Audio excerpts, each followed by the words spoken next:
Hello and welcome to A Kind of Meadow with Rhiannon, a podcast that invites you to witness the magic of energy work through hearing stories straight from the soul. I'm your host, Rhiannon, a writer, startup founder, energy work practitioner, and the librarian of this Akashic library. Each week, I guide a guest through a healing session around a topic of their choosing, from money stuff to anger at the patriarchy. Really, nothing is off limits. You'll hear their stories, insights, and transformations as we journey through the meadow, a sacred healing portal where anything is possible. We'll follow our guest through time and space and hopefully get a little healing ourselves along the way. Whether you're curious about energy work, passionate about healing, or simply looking for inspiration, this podcast is for you.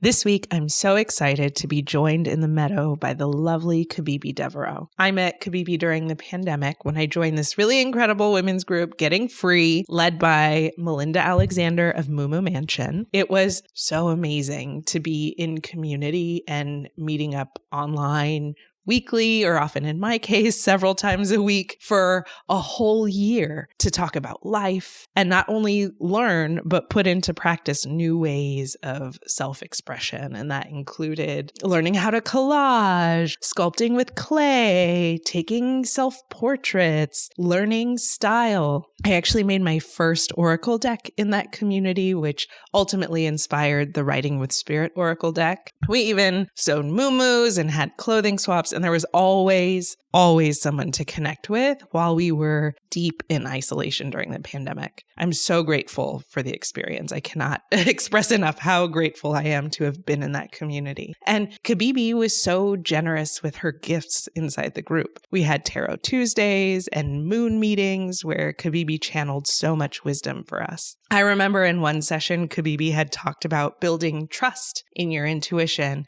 And I often quote it to this day. She had said that we'll often get little nudges like the sudden urge to take a left here, even if you've always turned right during your commute. And these little nudges for seemingly benign tasks actually help us practice following our intuition, because it's one thing to hear guidance and a whole other thing to follow it. And in that process, like with any developmental practice or building any kind of muscle, through the process of these little followings, we cultivate trust in the guidance, but also we cultivate trust in ourselves. And not only that, we also show our guides in the universe that we're willing to follow that intuition so that we can get the next step or the next intuitive hit. I've actually used that advice in my energy work practice after she brought it up. I noticed that when I would trust these nudges and say a thing out loud, like, I see purple around you, I started to trust myself in the images a little bit more. Sometimes I would even get a confirmation from the client that purple was significant, or they saw the same thing. And then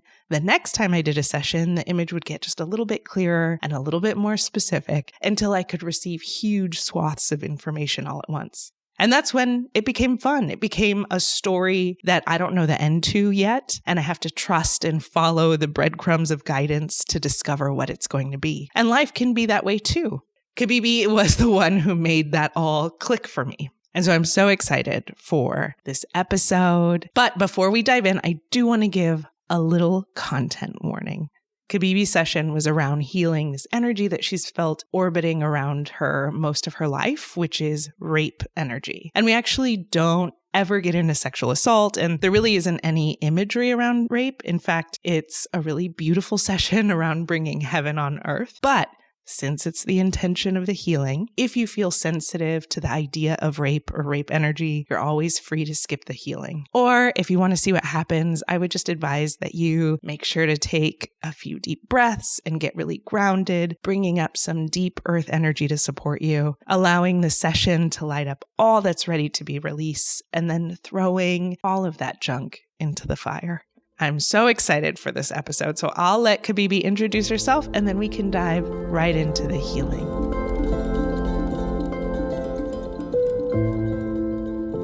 My name is Kibibi Devero. I am a tarot reader, an herbalist, a medium, a channeler, a soothsayer, a spiritual birth worker, just an overall energy reader, moonlighting as a grocery store worker. And in my transition from heavy religiosity to spirituality, I was introduced to a woman who kind of specialized in that. Just helping people move from being afraid of what they knew to understanding that God is everywhere and in more things than what you would think. So her thing was like crystals and things like that. I kind of took it a step further. She introduced her collective to tarot reading by introducing a specific reader. And when I received a reading from this person, they were what I needed them to be at that moment in time, I would say. So this woman just kind of helped me walk from the rules of religion and edicts into or through the door of like spirituality, seeing God in everything, and just understanding that saying that God is in everything wasn't like a hit against Jesus or God or whoever you worship. And it actually like kind of blew up my worship, right? It helped me to see beyond what I had always been taught and helped me to welcome in what I knew instinctually as a person who had been in religion my whole life and seen spiritual things my whole life and heard my parents, my family talk about spiritual things my whole life, to really knowing that God, who I call spirit, was speaking to me on an individual level and had always been with me and had always communed with me in ways that people always told me was weird or not appropriate or whatever. And so I got into tarot reading through this woman. That's how I bought my first deck. And herbalism, I kind of got into that when someone that I was working with in corporate America asked me to bless their house, which is strange, but she had just moved into a new house. And so she was like, I would love for you to bless my house. And so I did. I went over, I blessed her house. I kind of channeled what kind of herbs and candles and things like that to bring and use, and just kind of walked through and blessed her house and prayed over it, prayed over her life and her family. And it was just such a great experience. And I was wondering after that, is this something that I could make a business out of? Is this something that I could do all the time? And the weird thing is, after that experience, I was like, is this what herbalism is? And so I started looking into it deeper, and no, that is not what herbalism is, but it could be a facet of herbalism if you want it to be. And so I kind of embraced what spirit was bringing to me step by step. I have just learned through this journey that is not always the journey that I love to be on, but I've learned through this journey that God, spirit, whatever you call that force that created worlds and whatever your thought process and beliefs are on that, has handpicked us all to be here at this time and to live these lives and be on these paths. And honestly, I'm just so honored, even when it's hard. And I feel like there's no way I could take another step, that they are helping me to live this life in what feels like the best of ways, always.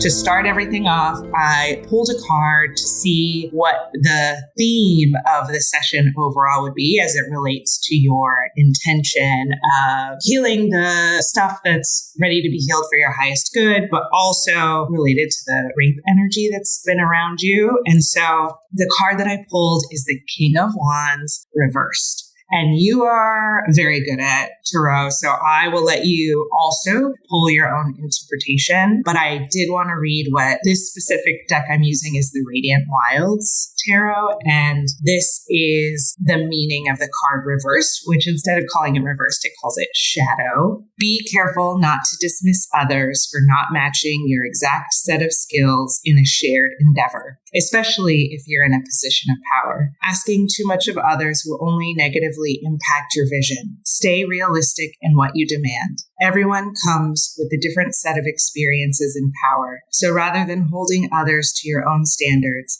measure them against their individual potential. Find what it is they do best and give them the freedom to just do that. As a leader, this is your responsibility. When you empower others to live up to their highest promise, magic will manifest. We are all simultaneously teachers and students. While guiding others, learn from what's not working and continue to improve your methods of collaboration. Keep evolving with your vision. And so the way that I feel this card plays into it is probably more specifically with almost like forgiveness energy. When I think of forgiveness, I've heard the word a million gajillion times my whole life. And it wasn't until Oprah said her definition of forgiveness when it finally clicked to me like, oh yeah, I can vibe with that. That makes more sense to me than bestowing upon someone my forgiveness or whatever, something I'm still working on. But when Oprah talks about forgiveness, it's about letting go of the past so you don't have to carry it anymore. Like it literally has nothing to do with the other person. It just has to do with this moment in time and letting it go so you can move forward. And that's why forgiveness is so powerful, because it's like shedding the weight of it. What we'll be going through a little bit is forgiveness work. The way that I see trauma a lot of the time is as it's like a marble, but steel. It's so heavy. A marble with a moment of time imprinted onto it that's on a loop. And so forgiveness is really just like letting go of those marbles. And sometimes we collect those marbles because we don't have the space to really process it, to release it. And sometimes we collect the marbles just as a protection to make sure that it doesn't happen again. But these marbles carry a weight to them that I almost see it the way that Einstein's relativity is, where space-time is like a sheet. And then you put this heavy marble on the sheet and it creates a little dip in space-time. And that is what creates gravity. So these moments in time have gravity in our timelines, and it tends to attract other moments like this. And so it feels like what we'll spend some time doing is releasing these moments in time, and the path to that release or to that forgiveness is not letting people off the hook, but letting people be where they're at, however messy and whatever else it may be. But more than that, I think it's about letting people be where they're at while still allowing you to be where you're at. So I know it can be really easy to judge ourselves. Well, if these are the people or these are the events that are orbiting around me, then what does that say about me and my vibration or my frequency or who I am? Or am I attracting this because of XYZ? It's less about honoring other people where they're at, but also like letting people be where they're at while allowing yourself to go as high up in the sky as you belong. Don't feel like you have to orbit in a certain level because of where other people are at. Go where you are. So that's the card. I start the healing by creating a container, and the container is where we meet. It's kind of like a meadow. I think of that Rumi poem, like there's a place beyond right and wrong. I've heard people describe it as like a quantum container, or like the astral plane, an aspect of me and an aspect of you meets there. Every container, it starts like an acrylic hurricane that you would put a candle inside, and whoever I'm working with creates the shape of what happens in that container. And it always happens in like the middle of space.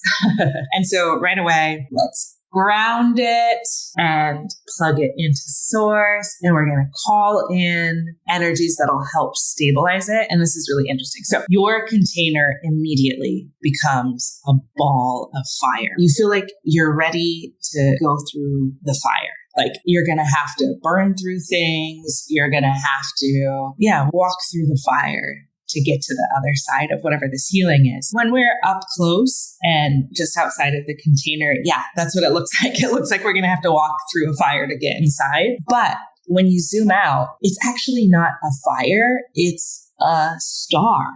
It's a star.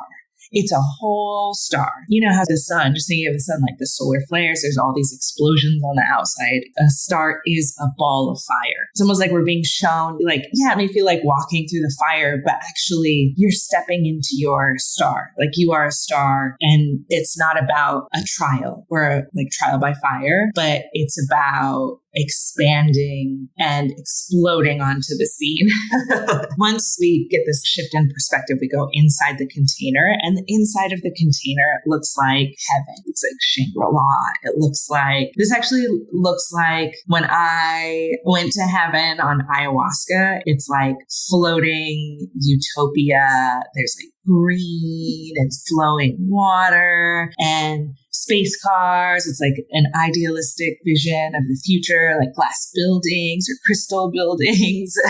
It's really beautiful. And when we get there, there's a version of you that's already sitting cross-legged in the center of a labyrinth, I guess. It's a spiral. You're sitting at the center of a spiral. There's a lotus flower, and you're kind of like floating on a lotus flower in meditation, like just perfectly connected to everything around you. And when I first get there, I think that's you too, until I see you enter the container also, and you see this version of yourself. And so you kind of like walk up. You're a little more apprehensive. Like this version of you on the lotus flower is zen the F out.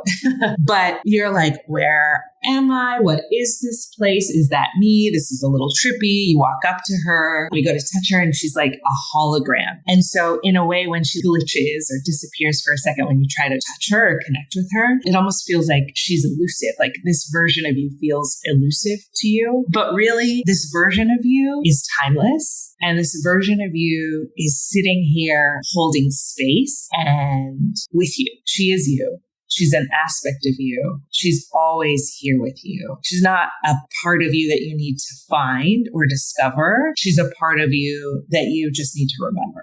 Remembering, much easier said than done. Normally when I see two versions of a person in the same space, it's a clue to me that we're going to integrate those two aspects of yourself. And so a lot of times you could just sit in her lap. I see that ultimately you're going to sit in her lap and then you'll become one. You'll integrate with each other. And that's where we're headed in this healing. But before we can integrate the two of you, we got to release a little bit of density. There's like some weight that you're carrying around that is ready to be released, and it'll lighten you up in a way where you can just float on up on the lotus flower. Oh my God, the image that I'm being shown right now is almost like, the Egyptian story of you have to have your heart weighed. If your heart's lighter than a feather, then you can cross over to the afterlife. Otherwise, you go to the underworld or something. It almost feels like that. Like we need to lighten your heart lighter than a feather, and then you'll be able to integrate with this version of you, which is almost like, you're in heaven. This container is heaven. So it's about bringing heaven on earth. But the pathway to bringing heaven on earth is by making your heart light. And to do that, we release moments in time. We release beliefs. We release programming. We shut it all, right? So there's lots of ways we can do this. And the way that's calling up right now is it's almost like once you realize that you have to shed some stuff to integrate with this part of you, you're like, oh, like this stuff? And you have an armful of, I wouldn't call it junk, but yeah, like junk. It's some of it's broken stuff. Some of it's perfectly good stuff, but it's like the stuff that you would give away to Goodwill you would collect a bunch of stuff that I guess I don't need this. This isn't this version of me, and clean your house. It's funny because we're not going to your house to clear this stuff. You're literally carrying it with you. You're like, oh, that's no problem. I've got it right here with me. We're going to have to release this. And once you realize that, it's like you set out some blankets and you set out the junk and your stuff, the stuff. We're going to call it junk. I don't know why it wants to be called junk, but it's not again, stuff that I would go buy at the Goodwill, but we're not doing a Goodwill. You want to have a yard sale. We're not just throwing it into the fire to release it. We're not letting it go or whatever. You set up in heaven, you set up these blankets and set it out, and you're like, let's do a yard sale. And really, it's this feeling of, you have all of this stuff and you are ready to let it go, but it's almost like a part of you wants to make it worth something. Like it needs to be worth something. It's one thing to throw something in the trash, and it's another thing to put it out there and see if someone else will take it. It's almost like you're waiting for someone else to find value in it. And not that you're waiting for someone else, because again, you're not reaching out to people. I don't see you reaching out to people. It's like you're standing exactly where you are, you have all this junk and the feeling is like, will you please buy this? Will you please take this? Isn't this beautiful? Can someone please see that this is beautiful? Can someone see that this is value? I don't want this to go to waste. I don't want this to go to waste. I need to know that this was worth something. It brings up a lot of grief in me. I really relate to this feeling. Like, I feel like I have to describe it by describing the opposite of it. So a lot of times I see like, oh, they really need some validation. And so they validate by like reaching out to people and like, see me.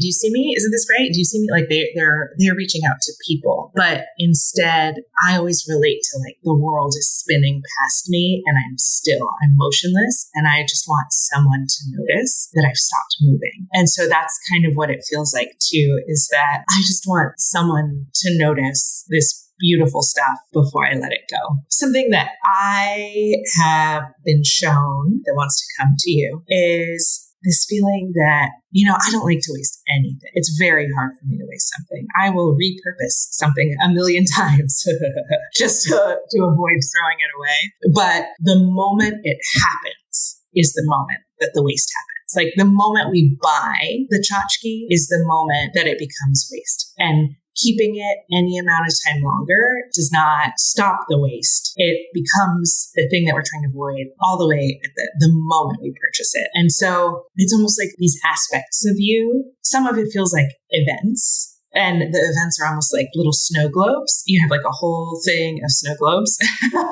And they're like little moments in time, places. And then there's a rack of clothing, and that feels like identities.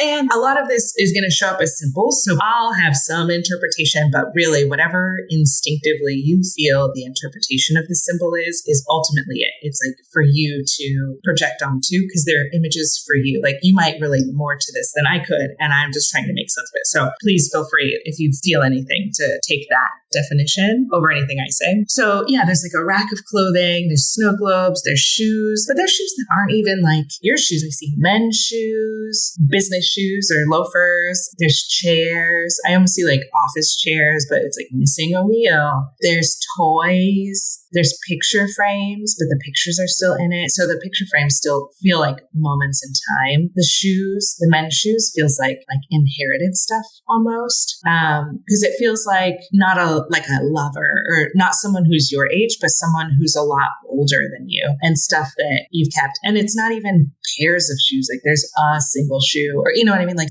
you still want it to be worth something. And the way that it's worth something is if someone else makes it up. If someone else says, oh yeah, here's the value in this. But this all comes back to like, it is worth something because it's yours. It is worth something because it happened and it had value. It will always have value, whether you hold on to it or not, because the thing that you get to carry away from it is the meaning. The object itself doesn't mean anything, but the meaning that you get from it, even the memory, like that all is stored somewhere in your subconscious, in the Akashic records. And so, yeah, you don't have to carry the weight of it to continue to have the meaning of it. So we're going to have to close down this yard sale because all it's going to do is perpetuate a story. And it's this story of other people don't see the value of my stuff.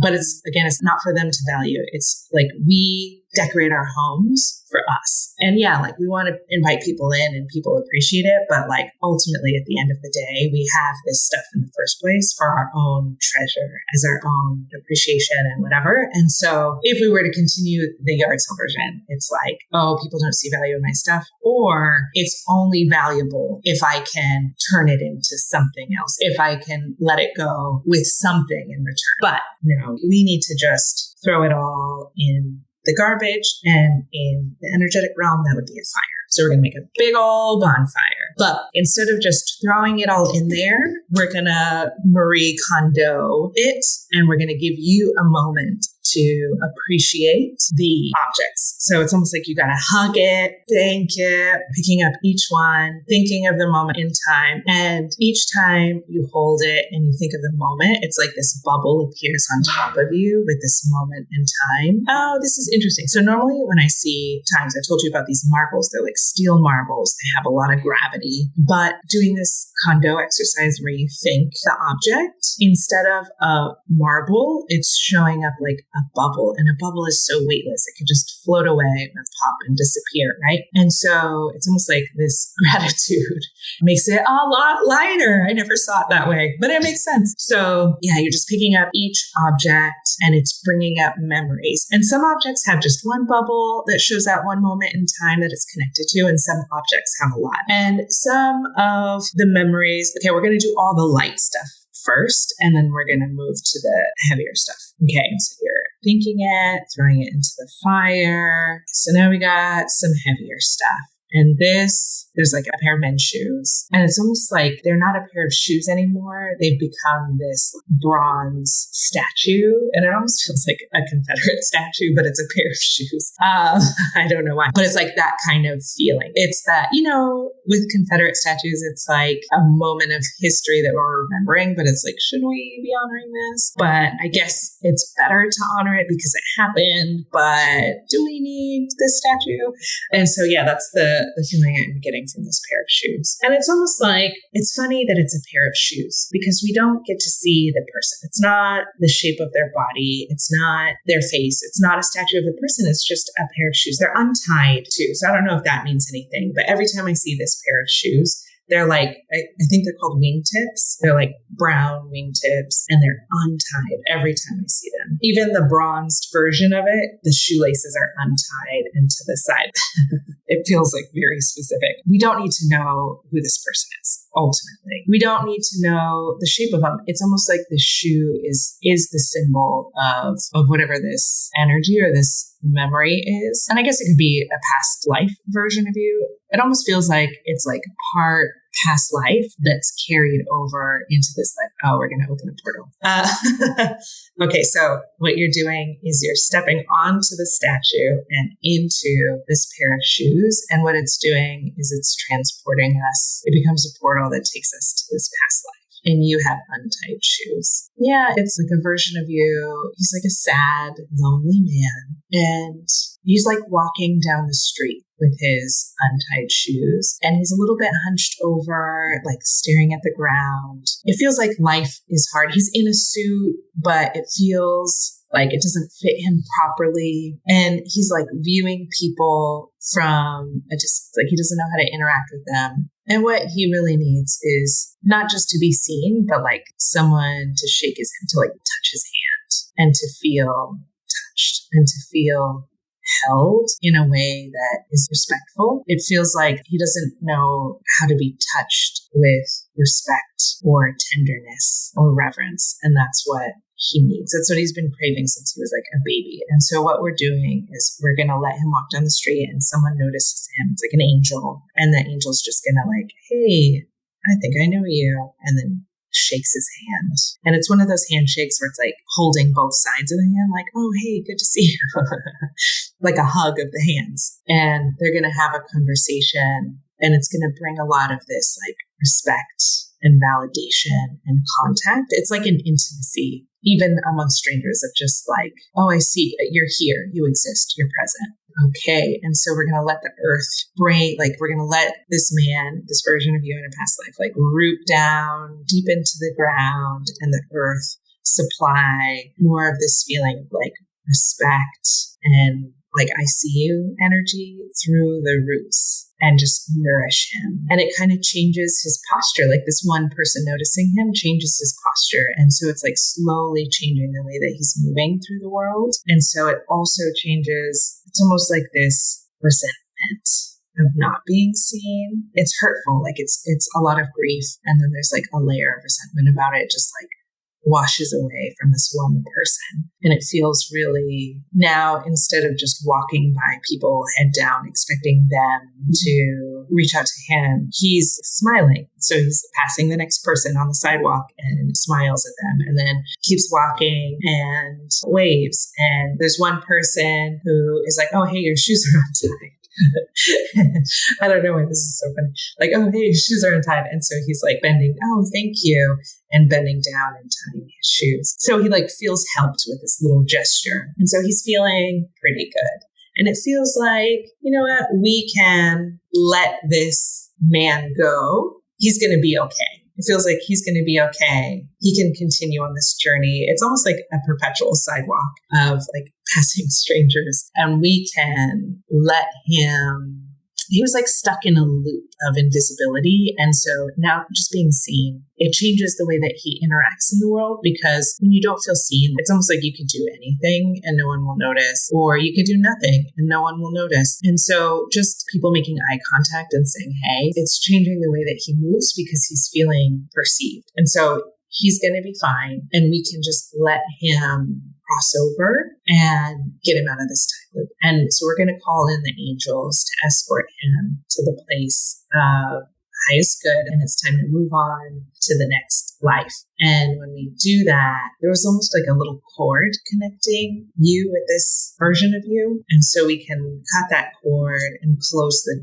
door to this time. And once we close the door disappears. It feels like such a very small thing, a simple thing. I don't know why, I feel like when people talk about past lives, it's always like, oh my God, I was a king, I was a priestess. And most of the time when I see past lives, it's like, oh, you were a person just walking down the street in an ill-fitting suit.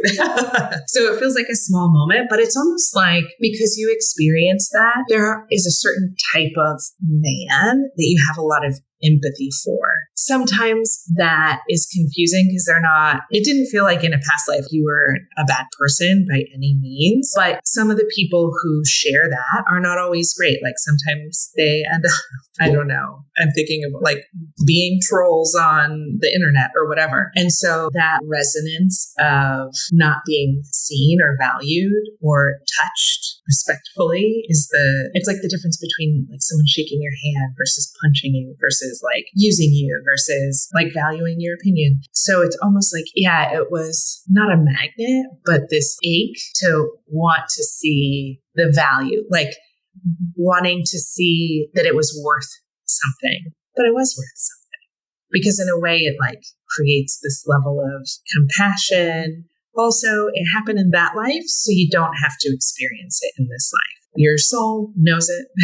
And so you can move on to whatever the lesson is in this body. And sometimes I feel like that's where past life stuff can get in the way, is it feels like, ooh, there's a thread that I have to continue learning. But we can also just let some of that die. Clean slate, and what's going on for this life? Who can I be in this body, in this time, in this surroundings, with these passions and these joys that are absolutely shaped by the experiences of our past lives? And it probably created a special place in your heart for a certain type of wound or a certain type of feeling. And that's going to be really powerful, but you don't have to be around it for it to be of value. You can let it go and it'll still be of value because that place in your heart is there. Yeah, you don't have to recreate it outside of you because it exists inside of you. And now it's time to move to the next.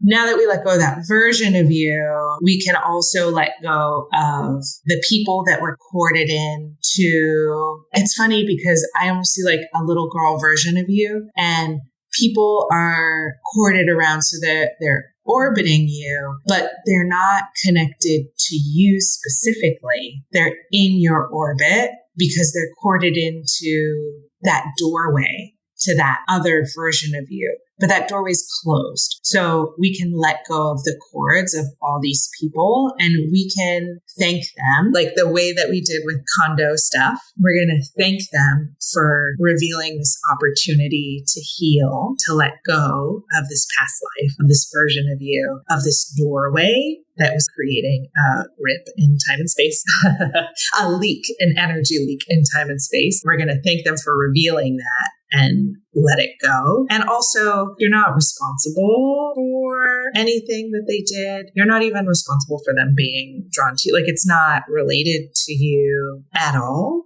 It's okay to have compassion. It's okay. It's okay to think about not just good people, but it's okay to like have compassion for everyone. I don't know if that makes sense. It's almost like that's your superpower, is the ability to have compassion for anyone, which is pretty cool.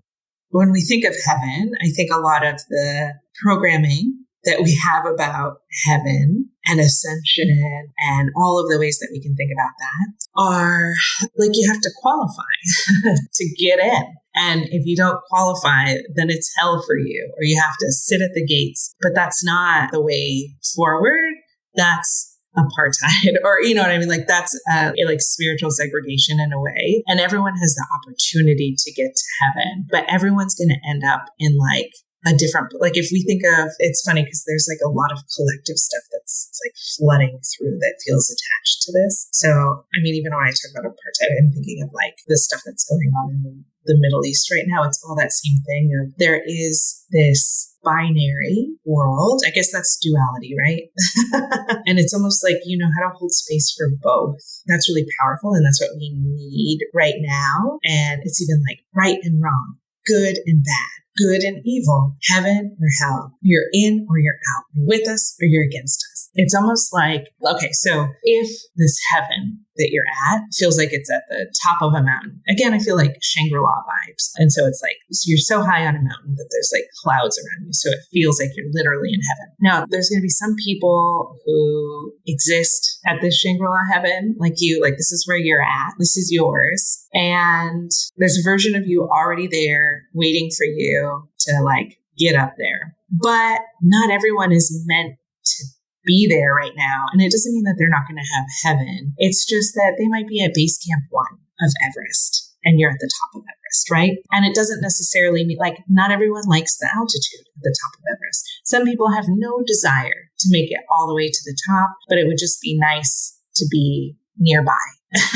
It would be just nice to know someone who's climbed Everest. You know what I mean? But don't need to be up there themselves. The binary would be like you're either at the top or you're at the bottom. But really, it's you can be anywhere on that mountain. And it's like such a gift to be there at all. You're still going to have a beautiful view. You're still going to have an amazing story. You're still going to connect with people who are at your level. And so it feels like we're in a world that tells us that we need to be at the top of Everest. We're in a world that tells us if you're at the top of Everest, then the people at the bottom of Everest are going to drag you down or whatever. But really, it's like more nuanced than that. It's more complicated than that. And the ability to think about maybe the people whose bodies were left behind on the mountain, or the people who didn't want to make the trek at all. I feel like we exist in a world where we're told all the time to cut those people out, cut them off, cut them loose. They're dragging you. You'll never make it to the top if you stay with the slowest person. But it's like you see the value of the people who can't make it. And it's almost like what I'm being shown is that that doesn't mean that you have to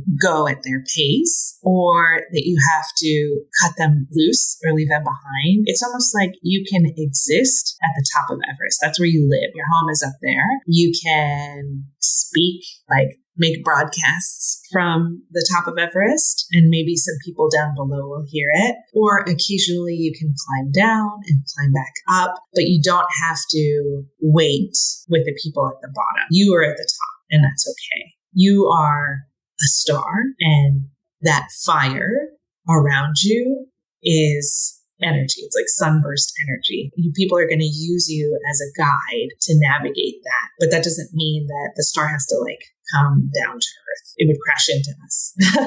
It would blow us up. And so let the star be where the star is. Your light will still reach the people that need to see it. It feels like you're ready to throw these shoes into the fire. The earth is actually going to open up and let the magma, because it's like this heavy statue, you're pushing it in. The earth open up and you're pushing it into the earth, and the magma is just melting it and destroying it. And it was so heavy, this pair of shoes. And now that you don't have this stuff, Oh, now your house is showing up. So now I see that you're walking back to your house. It was like a community yard sale. So you're like in the middle of the neighborhood and now you're back at your house and it's empty. And it feels like you know what you want it to look like. You have some ideas, not too sure. You have like little corners planned out, but you just don't know where you're going to find the stuff. You know, it's almost like, okay, so if all the stuff that you were getting rid of was little tchotchkes that you've collected that represent moments in time and people and whatever, you know, I feel this way, and I feel like sharing this with you, is that if I get rid of all of my stuff, then my house will be empty. I don't know if I'm going to have the money to replace it, or I don't know how I'm going to fill it up again, or it's going to take so long to fill it up. But really, it's like creating space. And who knows, maybe someone's going to show up with like a truckload of stuff and like, hey, I want to decorate your house. At any moment, we're collecting new people, new things, new memories, new stories. And there's going to be plenty that shows up that will fill it, that will fill your home, that will fill your life and enrich it. And it's almost like as you're letting it happen, I almost see you like standing in the middle of your house and you're closing your eyes. What we did is we threw away this memory or this idea that like, oh, I don't know how it's going to take shape. That thought, we threw it in the trash, in the fire, and we left space for what's next. What does this chapter of my life look like? And you closed your eyes and all of a sudden you could see like a hologram of like visualizing the rich tapestry. Like there's so much gold and vibrant prints and plants. Oh, it's so funny. I see like Tulsi. I love Tulsi. Holy basil is like dancing around your home. There's a lot of heart energy in this space, and letting it. There's a lot of laughter. It's like people are coming in with dishes. They're ready to have like a dinner party and they're leaving the dishes behind so that you have dishes. So it's not just you having to figure out how to fill up your home or fill up your life. People are going to come in with gifts and offerings and they're going to help fill up the space with you. Ooh, so this is fun. Ooh, yeah. And here comes a stylist who's getting you all dressed up. It almost reminds me of the way that Melinda does jewelry with all this layered gold. It's very fun. You have this 3-paneled mirror and you're standing on a pedestal and like admiring the way that you're dressed. It almost feels like letting go of all of the yard sale stuff is creating this sense of play of who could I be? Who could I be now? And it feels like you're really stepping into this like priestess era.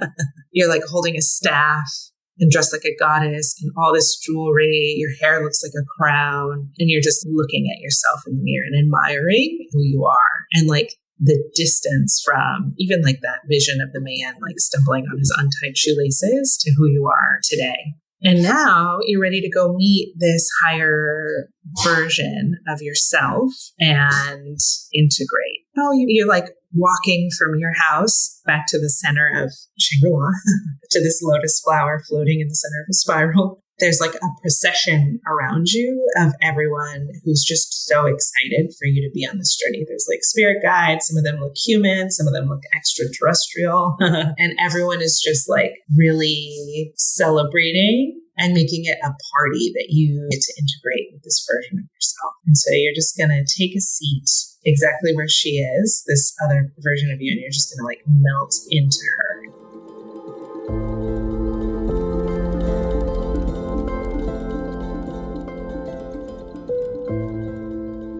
Okay, so my first reaction on the healing, I was very open and I wasn't necessarily skeptical. I just had never had any astral work done before. And so I was like, I don't really know how this is going to work. Am I going to feel it? Because usually I can be sensitive sometimes to energy, like when I walk in a room or whatever. And so I wasn't sure that I would feel it and I wasn't sure what that would mean for me. But I felt very strongly that I should do it because I felt like there are just blocks in my life right now that I needed to clear. And I was going to choose other things to work on. And then Spirit very clearly told me, no, you need to work on this particular thing. with this energy that's just been orbiting you since you were young. And I remember being like 7th grade and writing a whole play with like people's names and like them talking and whatever, and like setting it up like a screenplay of like a girl gets raped and all these things. And I was like, this is so strange. Like, why would I write this? But I have felt that energy my whole life, like this rape energy around me. And so it was very clear that spirit wanted me to clear that out of my system. So when I started listening to the work that you were doing, it was very, very interesting. All the things that were coming up from like the King of Wands and forgiveness, fire, let's see, not wasting things, like to the point where it was like so specifically for me. I was like, okay, this is good. This is really good. Even the herbs, I was like, I love Tulsi. I love holy people. Yes. It was like, comfrey. I love comfrey. And so like all these little things that you were mentioning in the healing really drove home that I wasn't putting on for people, if that makes sense. Not that I was necessarily putting on for people, but just this wasn't made up. And so just thinking about all of these little details, it was very surreal, but I was very grateful that spirit had already, kind of set this into motion before I even thought about it, like even just the invitation of being able to do it was very kismet, I guess. So I was like, oh, this is amazing. Yes, I want to do it. This is incredible. I would love to be a guest. So I love that feeling when it feels like an invitation from spirit. Yes. Yeah, it's so interesting because I am not really scared by dark stuff. Yeah. So when you brought the topic too, it's so funny because I was like, oh, this is like a really dark thing. But if I were to touch into that idea, immediately it felt like, oh, we're not going to spend time in darkness. It almost feels like by touching into this, we open up heaven, we open up stars, we open up gifts, which is a really funny thing because you don't necessarily associate rape. So yeah, it was really interesting from the very beginning. It almost felt like this energy was the doorway into heaven or the doorway into these like bigger, brighter, joyful things. Yes. I thought that was very profound that the place where we met was heaven. I was like, this is incredible because I had already decided years ago. I was like, listen, I don't want to waste my life trying to get to heaven. I want heaven here. I want that experience here. Like, I don't want to strive forever for this place that could be fictional. I want to show people that it's actually here right now and anybody can have it. It's not just me. It's accessible to everyone, And so one of the main things that really hit me at the beginning, I think I actually like shed a couple of tears, was the star energy and the fire, because I went on a retreat one time, a spiritual retreat, and we did a womb meditation. And after the meditation, the speaker was like, what did everyone see in their wombs? And everybody's like, I saw flowers and I saw prosperity and I saw all these things that were so magnificent. And I tend to be the weird person in the group, in any group, for whatever reason. And I was like, please don't call on me, please. Because all I saw was fire. And I was like, why is there fire in my womb? Like, what does that mean? And I actually wish I had said something because I really would have loved some insight on it at the time. Because I didn't really go into your body, which is interesting, but this one was so in the stars. We were in Shangri-La that I never got to your body. We were just up there, but I see each energy center as a different element. I see the sacral as a fire.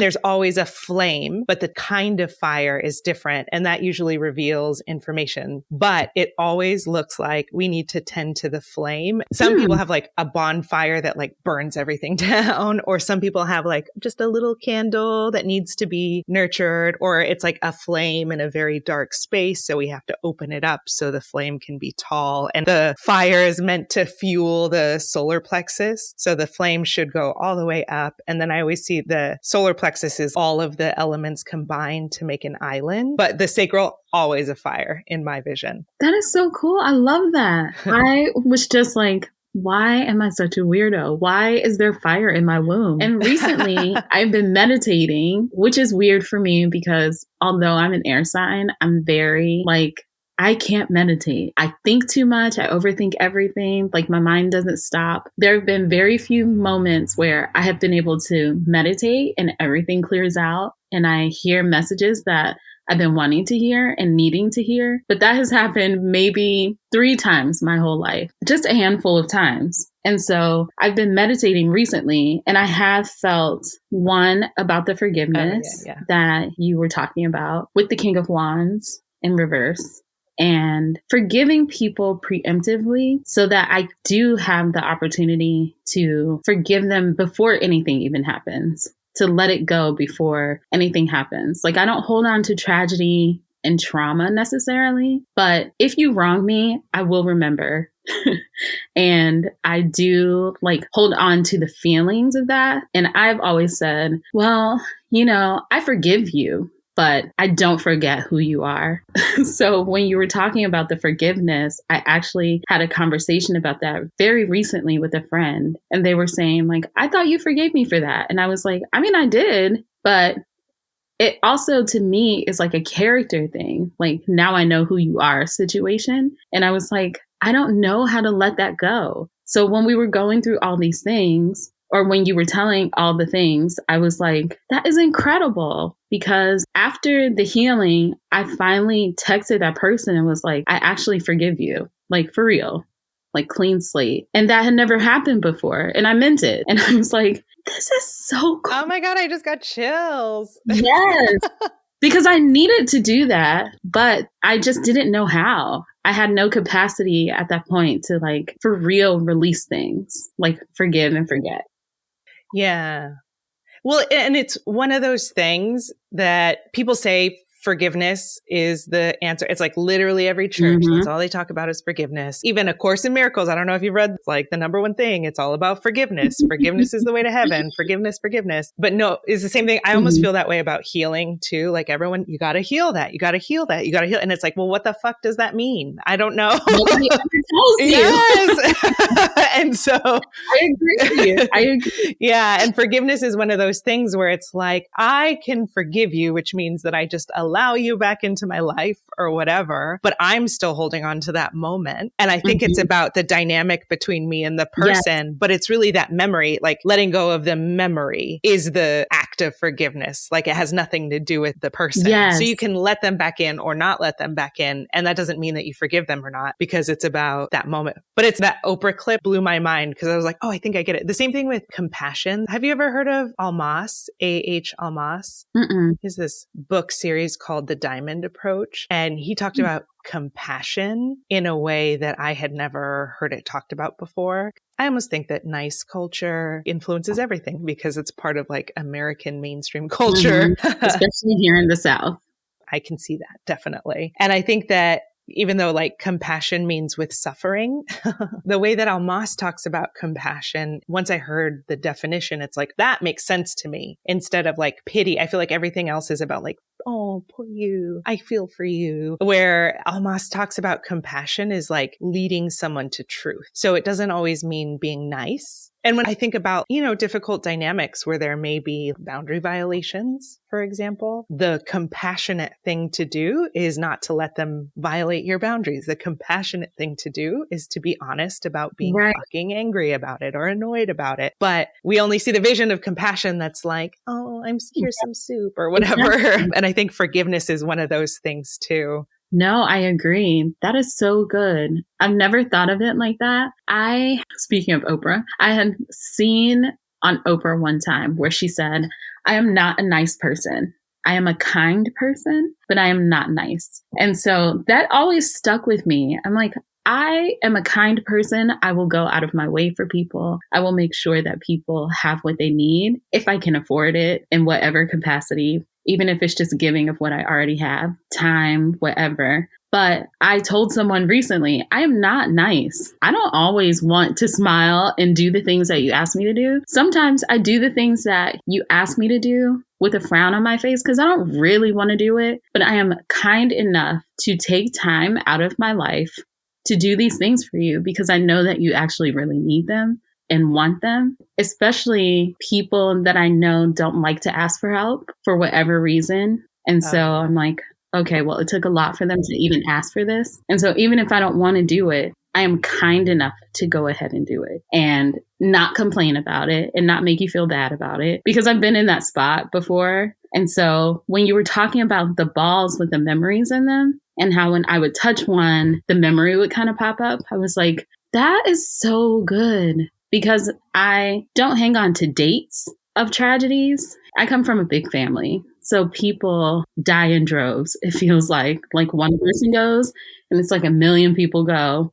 One year it was like 16 people on both sides of the family. And I was like, my mom asked me like, what is that? I was like, it's my funeral outfit, and I can be matter of fact about it. I was just like, it's my funeral outfit. I don't want to have to think about what I'm going to wear every time somebody dies. Like people are dropping like flies around here, and like I can interject a little humor. But I'm like, I don't hang on to the date. I remember circumstances around it that remind me of dates. But I always thought, oh, I don't collect tragedies. I don't collect experiences. But when you were going through that part of the healing, I was thinking about, even with the old man and it being a past life, I was thinking that is so interesting that all he wanted was to be held and seen and just to be touched kindly. And I was like, that says a lot about like my life has just kind of been that way of like, can you just be nice to me? Like, I just need somebody to be nice and just do these things. I do these things for people all the time. Why is that not reciprocated to me? And so I've always felt some kind of way about that. But I was thinking, I don't hold on to tragedies, but I do hang on to those moments where I'm like, well, I needed you to do this specific thing for me and you just couldn't be bothered. And I would never do that to you. I would hang on to those moments. And so when you were speaking about the moments, I was like, that's legit. I definitely vibe with that. I definitely understand exactly where in my life that those things are. And like, can you just validate that these are like good things? Can you validate that this is meaningful?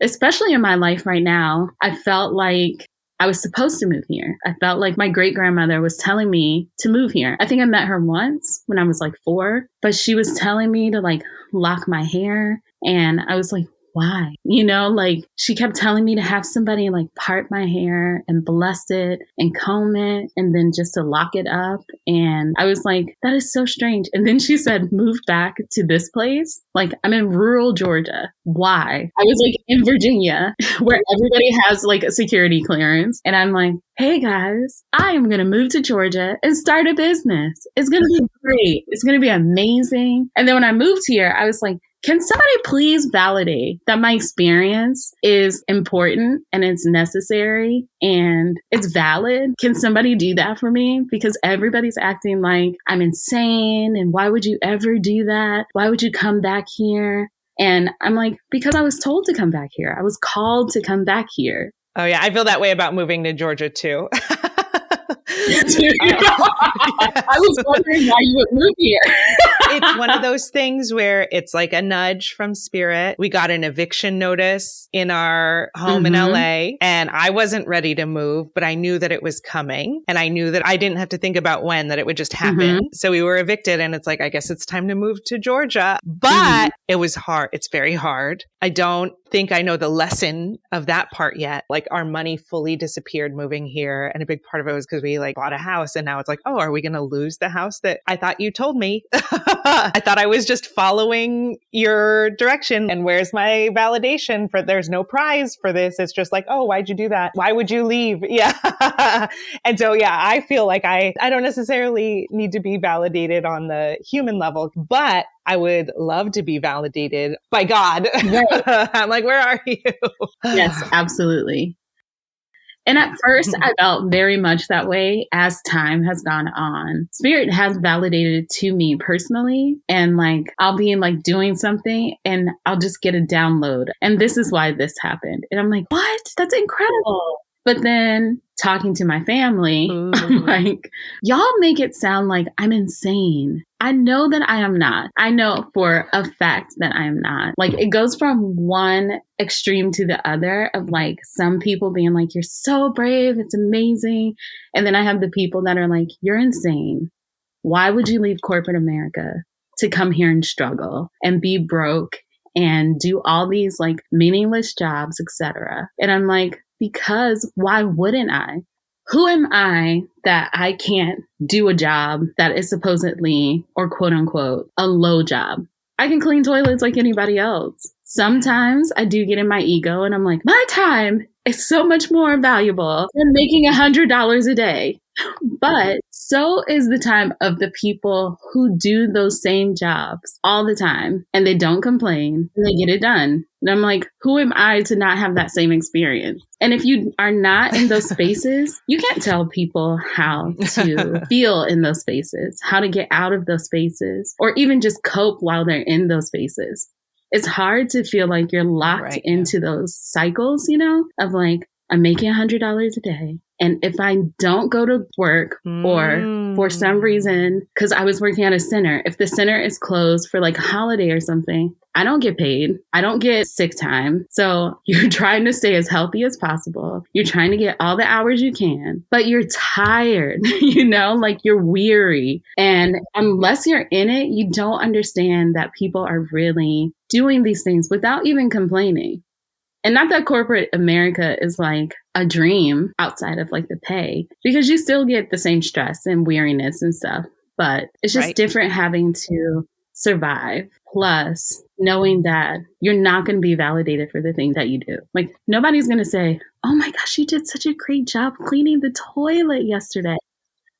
But I cleaned it the way that I would want it to be cleaned if my butt had to sit on that toilet. You know, nobody cares. Yeah. You're welcome. I'm pushing the mop around. Like, I hope everybody like appreciates how much I'm pouring my heart and soul into cleaning your bathroom. Oh, this is so interesting because I don't necessarily think that it's right, but I do think that cleaning or like these service jobs are very invisible. Yes. Very much. So it's interesting that you left DC, hot place, everyone's got something going on, some kind of clearance, and then now you're in a place where it's very invisible, yeah. Yes. And I don't think it'll be like this forever. I do feel like I am moving to a place, even if it's just spiritually, that I am supposed to be more seen. Like even on social media with talking about herbs and things like that. I feel like I am supposed to be seen in those ways, which is very interesting because that is not the life I have ever craved. So even getting on live for 5 minutes, I'm like, oh my gosh, okay, I have to do another live. And I'm just going to do 5 minutes on Friday about herbs. Funny. I'm just going to do it, just going to power through it. It'll be fine. And then people liked it. And I was like, well, that's insane. But I just go up the way that I am. I don't want to wear makeup. I don't want to be like in cute clothes. I just want to show up like I just worked out or I just woke up. And this is what we're talking about today. Because I watched your lives. Oh, thank you. I know you did. I love them. Yeah. Well, I mean, I was studying herbalism at the time. So I was like, oh, this is perfect. She's so savvy on this. It's supplementing my herbalism education. And so, yeah, it was great. Oh, that's so awesome. When I would see people log on, I was like, hey, it's your 5 minute Fridays. Okay. And I would be like, okay, guys, I'm just trying to keep it to 5 minutes. But then Spirit was like, you don't cut people off when they're asking you questions, especially if you're sharing knowledge. You just keep going and feeding the knowledge that people are yearning for, because there's going to be a time when people can't get the knowledge that they want. This is a time for everyone to just share the information that they have, no matter how deep or shallow it is, because there's always going to be someone who knows more than you. I think herbalism is really similar to energy work too, because like, sure, you can know the medicinal properties of a plant, but really it's about the spirit of the plant. And each herbalist, I think, has different relationships with different aspects of a plant. And so even if it feels like there's 20 people online doing herbs on TikTok or whatever, they're still only doing it from their relationship, and each dynamic is different. And not everyone's going to vibe with that person's dynamic with Tulsi Tulsi, or, you know, like, oh, what Tulsi is to me is very different than probably what Tulsi is to you, or the ways that other people use it. It's so true. Yeah, because it's, the spirit of the plant, like the way that 3 different grandchildren could have different relationships with their grandmother and bring out different qualities of their grandmother. Yeah, I think of herbs that way too. Absolutely. And then when you talk to other people about that person or that plant or whatever, and they're like, well, it was never like that with me. And you're like, yeah, because I have a different relationship, you know, even just saying like this specific plant is my plant ally, you know, yarrow is not everybody's plant ally, but I love it. I love the smell of it. I love the way it looks, how it grows. I really do love it. And when I would go for walks in Virginia, it grew wild by the trail. And so I would just stand and marvel at it, you know, and just kind of look at the details of the leaves. And I was like, how incredible is this? That it's just growing like on the trail, you know? Yeah. I just loved it. That's so fun. I feel that way about Eulithero. That's like my plant. And I don't even know why. It was always introduced as really neutral. And so I was like, well, I'm just going to put it in this. It's a little bit salty to me. And so I put it in everything to change the flavor. The hibiscus is sour. Let's put Eulithero. And so I was like, oh, why am I using this plant all the time? And I didn't realize that we were like best friends. It just stuck up on me. Yes. And I feel like once you have that plant in your system, you can always call that up when you need it. And I just think that is so special. What a special relationship that plants have within us, that we can say, thank you so much for doing these things for me previously. I would love for you to do that for me again. I just don't have access right now. And I feel like they honor that, you know, just being inside your bloodstream. I just think it's so cool. Yeah. Well, what's interesting about this healing too, I mean, I feel like a big part of the integration with that version of you in heaven was about you kind of having a special place in your heart for not the downtrodden, but maybe the invisible. And so to hear you say that that's kind of the experience that you're in right now, even like the way that you're describing it is about like thinking about their perspective, calling into attention the way that people would feel. And don't you think about how these people are feeling? I'm thinking about how these people are feeling. I'm living it right now. And so it almost feels like part of the healing was about allowing yourself to continue up the mountain. And that doesn't mean that you don't have this special place in your heart anymore. If anything, it like solidifies this special place in your heart by allowing yourself to shine and go to heaven. Yes, I agree.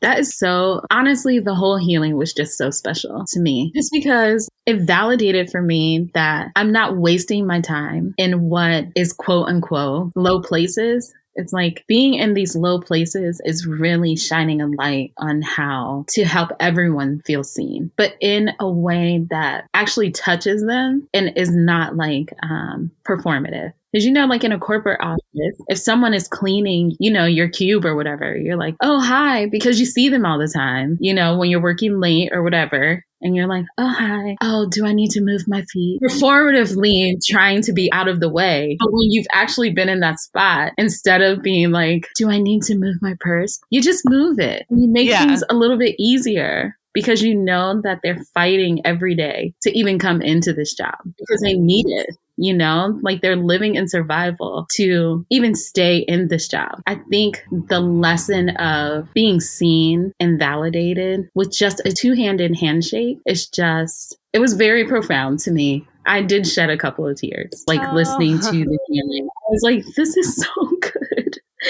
Because I hadn't thought of it in that way. But I was like, oh my gosh, I was a little old man. I loved it. And I loved what you said about that. I know, with his untied shoes. Yes. Just a little old man in a bad suit, unkempt, doesn't even have his like shoes tied. I was like, oh, that is how I feel sometimes in my soul. I am just doing stuff and just showing up. I'm like, listen, this is all I got. And I feel like that was kind of how he was like, this is all I got. And how dare you just look over me? How dare you? You know, just feeling that indignation when he's like looking at these people walking around him. And he's like, all I want is a handshake and just to be treated as a human. That's all I want. So Yeah. It's interesting because that played out the way that I understand karma to be too, where karma's momentum. The image that I get shown a lot about how karma plays out is like doing the wave at a baseball stadium, where you start the wave, right? Like you stand up and you start the wave, and then suddenly everyone around you starts to participate and it goes around the stadium, and then it comes back to you. And then when it's back to you, you have the choice, oh, am I going to do the wave again, or am I going to sit down? Killer, or do you keep it going? Yeah, are we going to keep it going? And so for good stuff, yeah, let's keep it going. But for bad stuff, we sometimes are like, oh, I probably should keep it going, but no, just sit down. Like it's done. But also in that way that it's like karma is momentum. It's that one small act of someone shaking his hand made it so his posture changed a little, and just the slight shift in the posture, it like created a momentum of how people saw him. And so it changed the way that they responded to him. And then that next hello, a little bit taller, a little bit higher. And this time maybe like he waves. And so then it changes the way that people treat him. And so it's almost like this, it's like a momentum of karma moving through, but also like the idea of just kind of like stumbling through and not looking at anyone. It'd be easy to feel like you're not being seen because you're not looking at people either, or, like you're not giving anyone anything to respond to. And so, it felt very much like this karmic loop that he was playing out, but needed someone. Yeah, he needed like someone to help him break it. And in this case, it was an angel, which was cool. But like it changed the karma. Yes, that was so cool. Yes. And the part that you were speaking about, the karma with the stones, like skipping the stones across the water, you were saying like, you actually don't have a whole lot of karma being played out right now. But I feel like the last 3 years that I have been here, I have been living like karmic cycles from my family, or that are within my family, I should say. And even just being me and standing in like who I am has been so difficult for people here. And I thought that was very interesting. And then when you were talking about the karma, I was like, is that what breaking a karmic cycle is like? Like going against the grain of how your family is, like my family's super controlling, very religious. And then here I come from Virginia. They haven't seen me in a couple of years. I show up, I have locks, I read tarot. I don't like go to church. They go to church religiously. Like my mom is in the church building every time the doors open. And then I'm like, because I know she doesn't want me to read tarot in her house. And so I'm like, been there. Right? I get that. Yeah. So I remember being like, when I got here, can I just read tarot like in your yard? Because I got a good signal there on my cell phone. And so I would sit outside on a blanket in the hot Georgia sun with like ice packs around my cell phone, reading tarot for people. And my mom would just kind of like frown about it, but she wouldn't really say much because she's one of those people, like she speaks her piece the first time and then she lets it be whatever it's going to be after that. But she had already told me she didn't like it. And she was like, I'm not going to condone it, but you can't bring it in my house. But yeah, you can be in the yard if you want. But I just thought that was so interesting that the skipping of the stones being representative karma. Yeah, it feels like it's a burning of karma. You're doing all of this sitting outside in the heat to read tarot. Like you're still choosing to do what is aligned with you, but you're doing it in this way that's getting burned in the 3D or however you would say that. And so on the astral side, there's not a lot I wonder if that's what it is. Because I see some people where it's like huge boulders because they've been holding on to it so long, or it's like scary to throw it into the water, or there's like truckloads of karma to process. But yeah, like if you don't do anything, then you don't have a way to burn the karma too. Like if you're just kind of going through life. I think you posted that thing where it says, if everything stays the same, then everything stays the same. Yes. Yes. And so you like have to make a change to change the karma because it's a momentum. So as long as you're doing the wave, you can't let go of that because you're still in the middle of doing the wave. Yes. Yes. So true. Because in the midst of all the things, it feels like, why would you call me here? Why would you call me here to go through this? I remember I was reading a book by Joe Dispenza called Becoming Supernatural. Have you read that? No, I actually just heard of Joe Dispenza for the first time. And now he's showing up everywhere. So I'm like, okay, this is the third time. I guess I should pay attention. I really, really like him. And I have just listened to his audiobooks and stuff, while I was driving to pick up people for the center and cleaning toilets, etc. And I joke about it, but those times were the most sacred times because I could just listen and absorb information, and no one was in my face telling me that I had evil spirits and I was going to hell. I definitely have heard I was going to hell many times since I moved here, and that I had evil spirits that I need deliverance from because I was reading his book, Becoming Supernatural, which is all about like healing your body through your mind. And I was like, this is so crazy. So it just turned into this thing where it wasn't just about the things that I was reading. It was really just about the control over my life. Like, oh, I give you your paycheck. I should be able to control how you see God in spirit universe. And why do you call God spirit? The spirit. She would always call it the spirit. And I was like, I don't differentiate it that way. And to me, it is God. So I don't know. I don't know what to tell you. And I was like, I don't need cards to be able to read energy.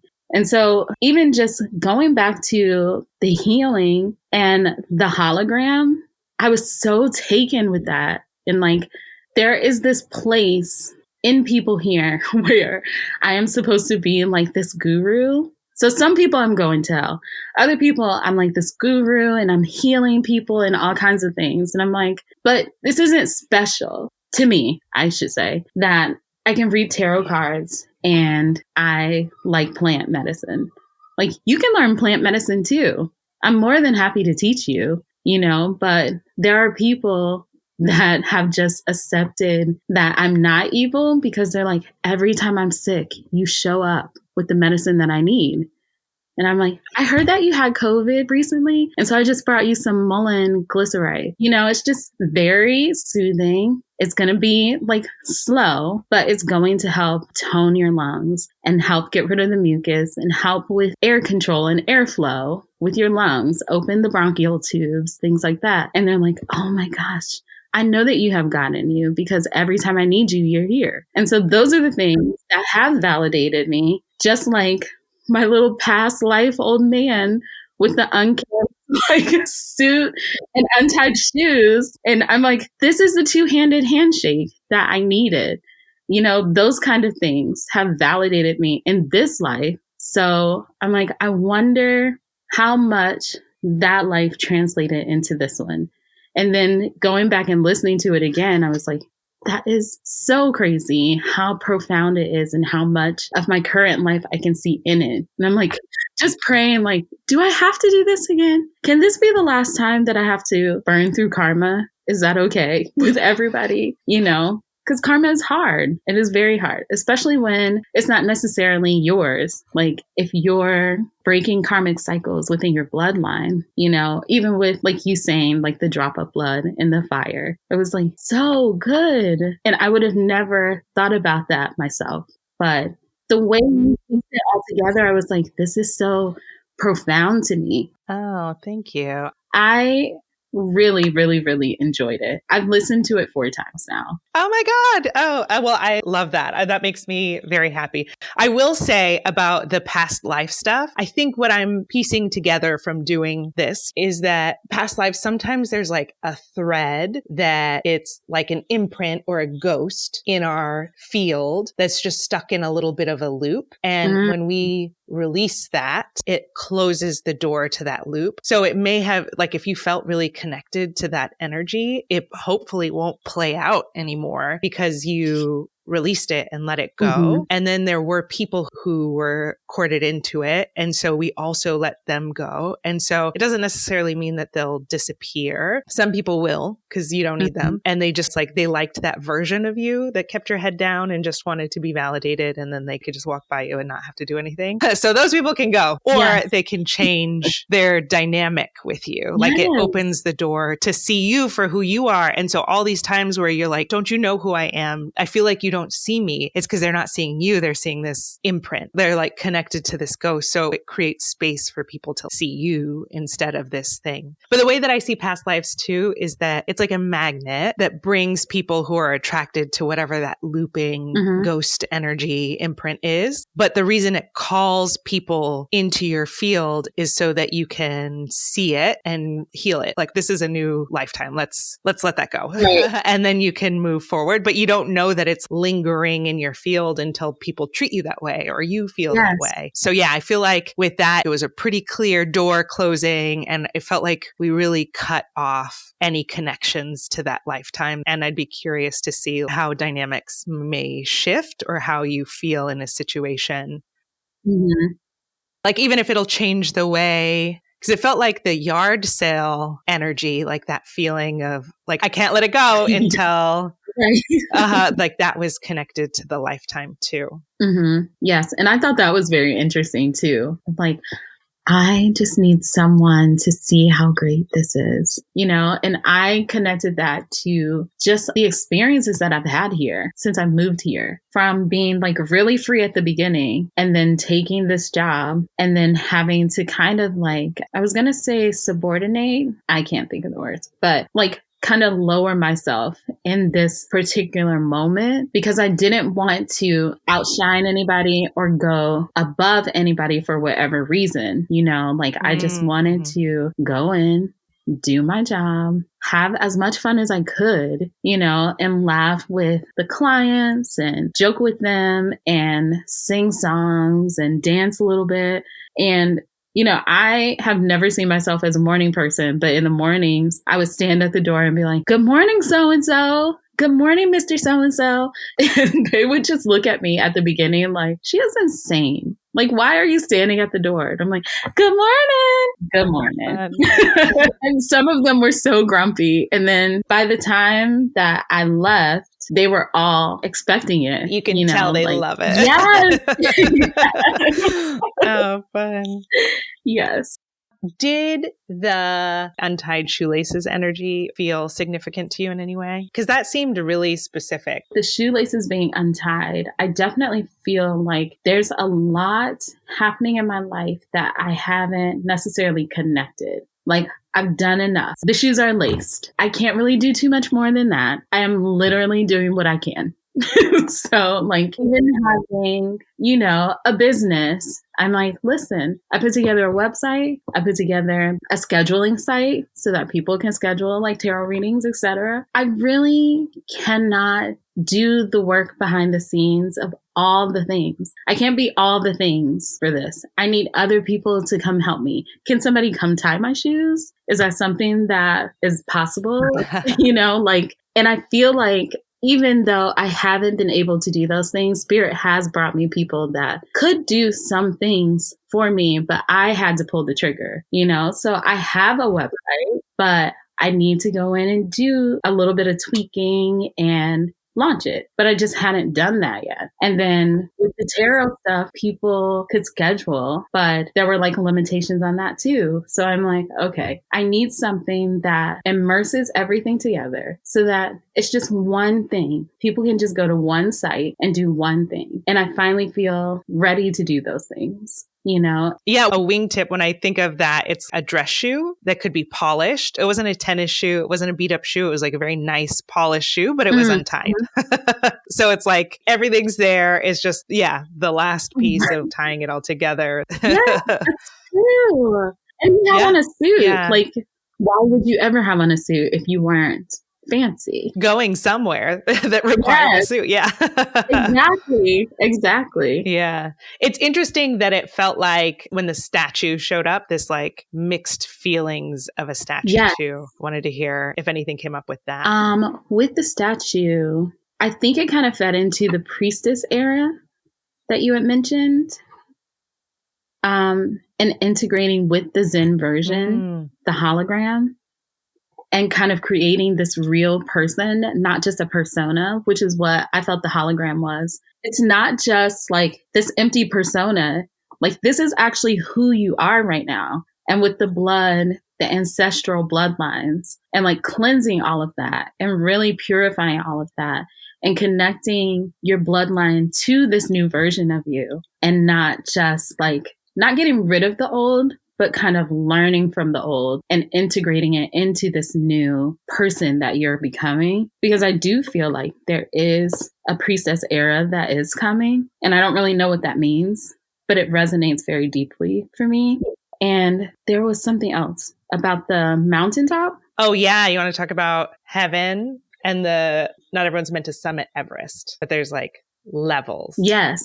And they're not all just supposed to be up there with you. You're not necessarily supposed to come down, but they're not supposed to always be up there with you. That was so good to me. That's something that I'm kind of learning and practicing all the time, of like, who is supposed to be on this journey with me? There was a point when, before I left Virginia, I was in Pennsylvania and my family lives up there. And I was told while I was there spiritually, like, you need to say goodbye because this is the last time that you're going to be in this place. And I thought it meant in Pennsylvania with my family, but I think it was like in this place, in this journey, and how, who was it? Hippocrates said that you never step in the same river twice because, you know, the river is always flowing. And so I feel like every time I go back to Pennsylvania, I'm a little bit different and a little bit different and a little bit different. And so if there is an elevation that I feel, you know, kind of viscerally, I feel like that is a part of it. And I had a vision once where I was up on a mountaintop looking at the tops of houses, and I was like, had my mouth open as wide as I could, and there was so much air rushing through, but I couldn't see anything. Like the light was blinding, and I felt like I was just like yelling into the distance, into the void. And I was like, what is happening? Like, why can't I hear anything? Why is all of this going on? And I just heard a voice say, if you don't, the rocks will cry out. And I was like, what does that mean? I'm just supposed to speak? I'm just supposed to speak all the time? I don't really know what that means, but that was the first thing I thought of when you mentioned the mountaintop. Oh, I mean, they had you broadcasting. Did I say that? That sometimes you're meant to broadcast from up there and people will hear it. Like you can scream down the mountain and people can hear it, but you don't have to, you need to go up there. I don't remember that part. Maybe I didn't say it out loud, but yeah, there was this feeling that Shangri-La was also the word, like it never wanted to say heaven. It was always, every time I was about to say heaven, it was like Shangri-La. And I wonder if that's because that's like a heaven on earth kind of place, or I don't know if you have any relationship with Shangri-La because it felt like the language was very specific.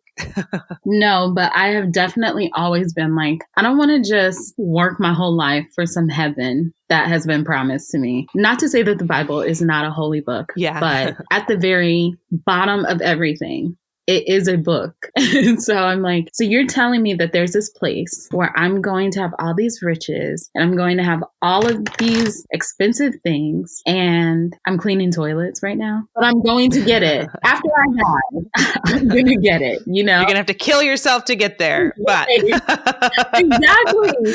Like, so I would appreciate if I had my heaven now on earth. Yeah. Because it felt very much like, heaven on earth, heaven on earth, heaven on earth. But it felt like that feeling of, you know, you summit Everest and don't stay behind for anyone. You'll see people on the journey, but if you go past them and they don't go with you, then they just stay there and you don't have to feel bad about it. Or like, should I sit back? It felt like, sometimes the tendency was to like, oh, well, I guess I'll sit here with you until you know if you can go any further. And then it kind of delays your journey up the mountain. But they were saying, no, the top of the mountain is your heaven on earth. And you need to be in your heaven on earth. And you can always scream down at the mountain, but not everyone's meant to go in this life all the way to the top. But that special place in your heart that you hold for these people, you can validate that if they only make it to base camp 1, that's this journey for them. And that's cool. Or like, good for you. You made it to base camp 1. Some people, they don't even make the climb at all, but they're just happy to know someone else who's, my friend just climbed Everest. And they get something from that too, even though they'll never leave their house to do it. But you being,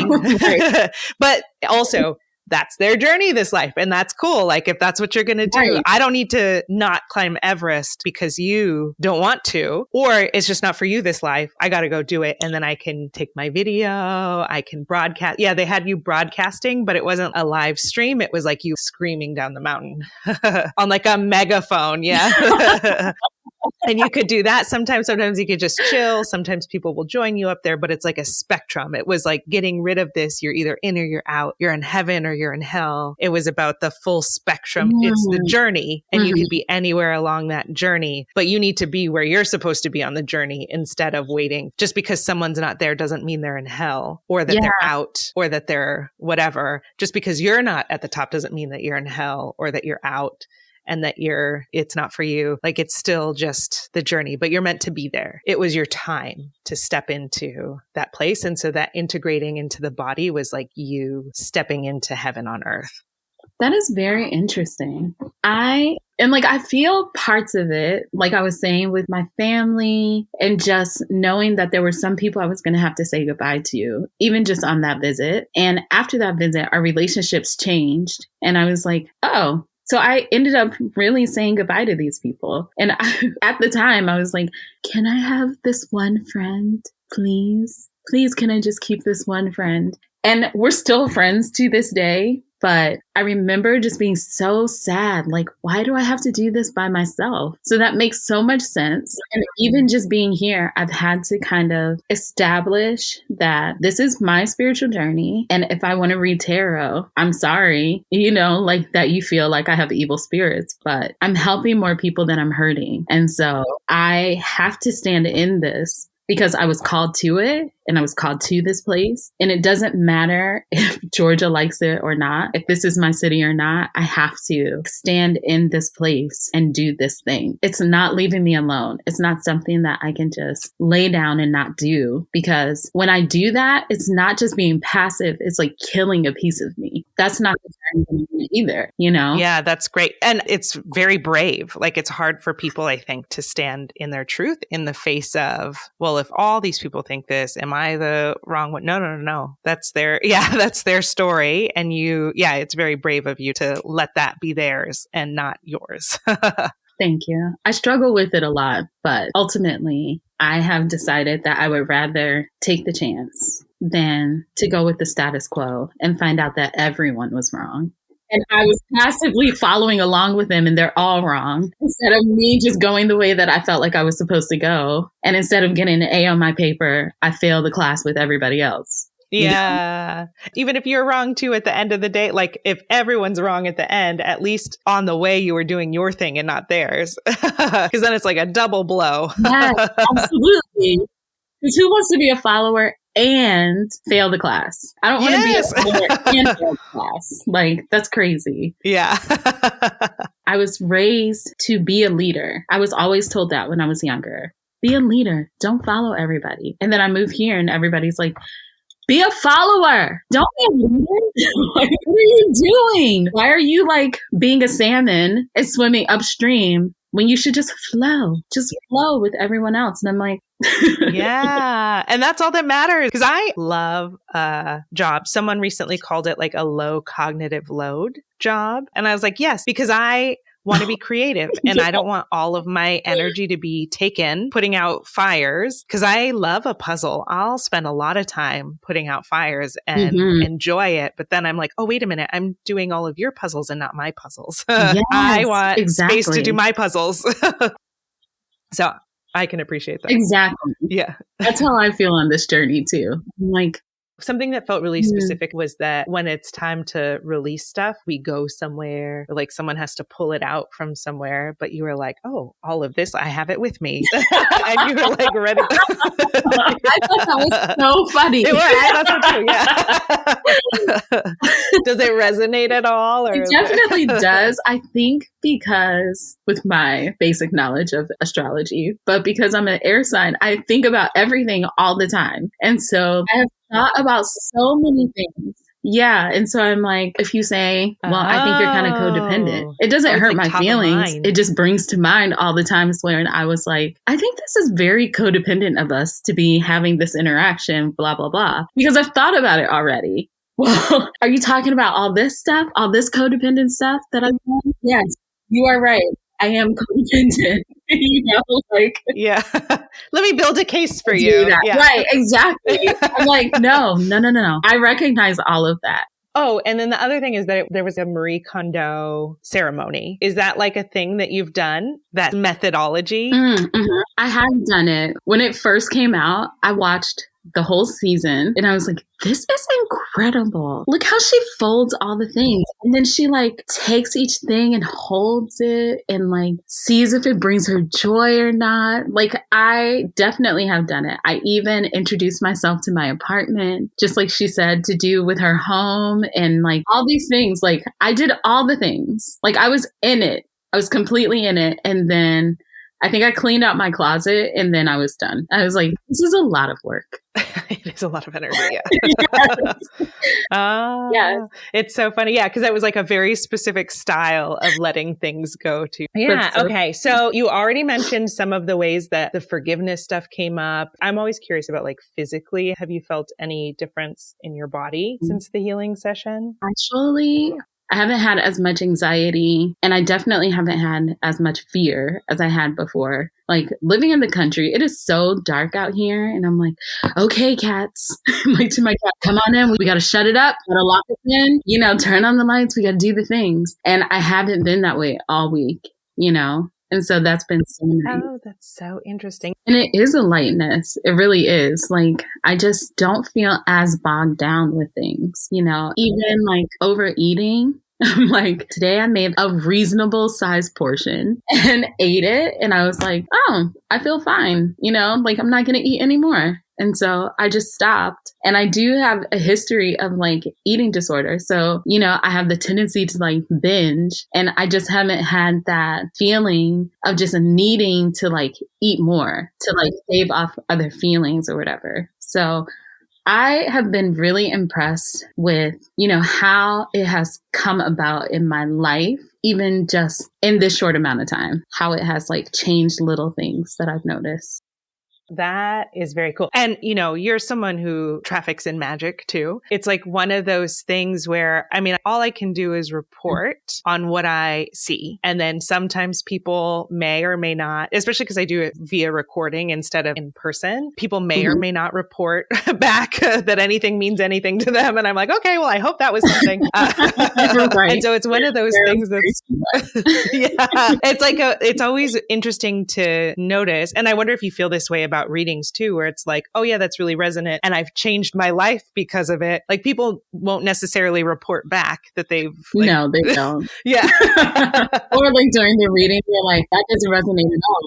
And you're like, yeah, okay, because I feel really strongly, but it's okay if it doesn't resonate with you. I'm like, okay, because you do have to give people the freedom to be who they're going to be. And sometimes I have heard from people who have come to me for readings. It didn't resonate at the time, but it kept coming up later. And so then later, it resonated. But in the moment, I was like, this is crazy. I had a client who, which a lot of people do, come in and say, oh, I just want a general reading, whatever comes up. And then they're disappointed because the stuff they really wanted to know about, like love or their job or whatever, doesn't come up. But this one client, we talked about her cousin the entire time. And we even went over a little bit. And I was like, I am so sorry, but you need to talk to your cousin about this. And she's like, well, what about me? Like, can we do something about me? I was like, I am trying, but if spirit doesn't want to tell me anything about you and you ask for a general reading, then you're going to have to sit and endure this about your cousin. I'm really sorry. I don't really control it. So if I don't get it about you, I wasn't supposed to. And then later, it was probably like 4 months later, she came back and she said, I am so glad that we had that reading about my cousin because I needed to know all those things because some shit went down this week. If I hadn't had that reading, then it would have been 10 times worse than what it was. And I was like, that is amazing. I'm still amazed even at every reading. I'm like, ooh. And then after I forget because I'm channeling. And so I don't hold on to any of that knowledge. I'm like, I said that? That's amazing. I am so smart. Yeah. Come out of me. Yeah. I'm like, I don't know. I mean, that's part of why I started the podcast, because some of the stuff that comes out, it's not like even the Mount Everest thing. I was like, oh, this is great. I'm going to jot this down, or I need to hear it again. Like, this is cool. I never thought of it this way. Or even like the gratitude turned the moments into bubbles. Just the act of being like, oh, I'm really grateful for this moment. It's not heavy anymore. Like, it changes the density of it. Yes, exactly.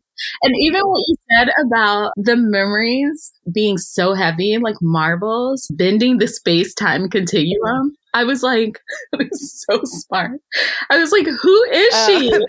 Well, not me. My guy. You're like, you know how Einstein said about this and this and this. And I was like, that is amazing. I was like, that is so good. So now, even at this new job that I got right before we did the healing, even today, this woman was like so stressed out. And usually, because I'm more empathic, I would take on some of that. And I was able to be like, listen, you are bending the space-time continuum. I do not want to be sucked into that vacuum. That wave cannot bend into me, if that's okay. You keep your marbles over there, your heavy-ass marbles, and I'll keep my light marbles over here. Because I didn't heal, just jump right back into it. Yeah. So as she's like complaining and fussing and yelling and whatever, I was just like, okay, well, I understand that. I mean, that's valid. You know, like trying not to be sucked into the office gossip, but also trying to validate her feelings so that she feels heard, but not being sucked into being a part of that experience with her.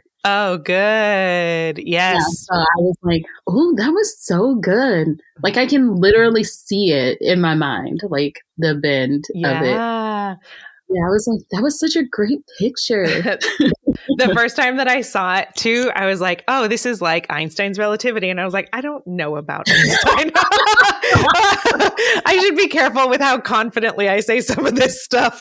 But yes, when you said it, I was like, she is a genius. And there are probably people who are like, you don't have to be a genius to understand that, but it sounded amazing to me. I understood what you were saying, even if it was incorrect. Thank you.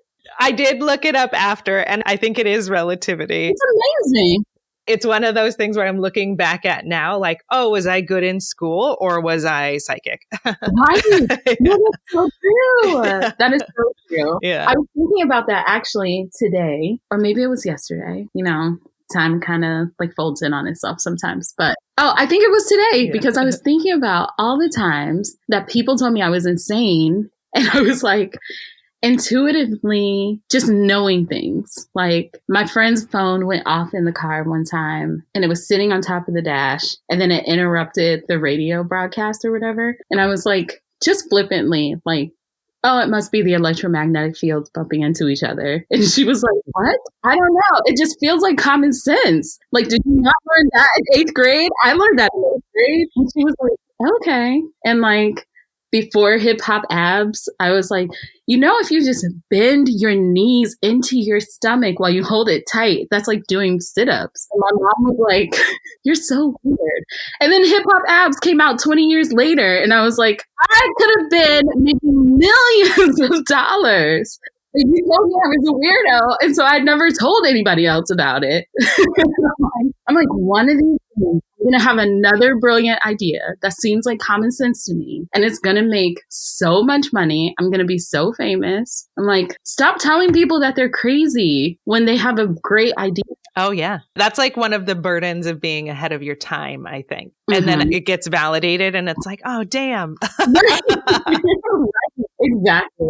I'm almost curious too, since this was very much about needing to be validated, because validation is like very valid, a very common need, and we all need it. We all need to feel safe and belong. And I think that validation is one of those things that helps like facilitate belonging and safety, because when we're validated, we know that we're seen, or maybe something bad won't happen because this person knows that I exist and that I do good things. And, you know, but yeah, I think it's one of those needs that we also are, I guess, I feel bad or weird about needing validation without it Yes. seeming like a black hole of narcissism or whatever. Mhm. But we all need it. And if you are someone who like colors outside the lines even just a little bit, it's a lot harder to get like it's so easy to be validated when you're doing everything that everyone else is doing. Right. I even think about people who go viral and it's like, oh, this person has like 2 million followers and they're going viral all the time because they're showing you how to clean a toilet and everyone has to clean a toilet and they're doing it just the way that your mom would have done it or whatever. But it's like this self-feeding cycle of like confirmation and validation. And it's not something that's necessarily like every once in a while, something new and out of the box will break through. And then that influences, you'll see 100 other videos exactly like that one thing. But to be the first one, usually there's a lot of, oh, that's weird. You're weird. Oh, no one's going to like that until you set the standard. But it's hard to not get the validation until everyone else is doing it. Or, you know, it's like that weird,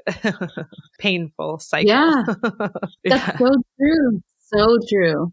You have to be willing to be the weirdo. Yes. You know, you have to be willing to like sacrifice that validation.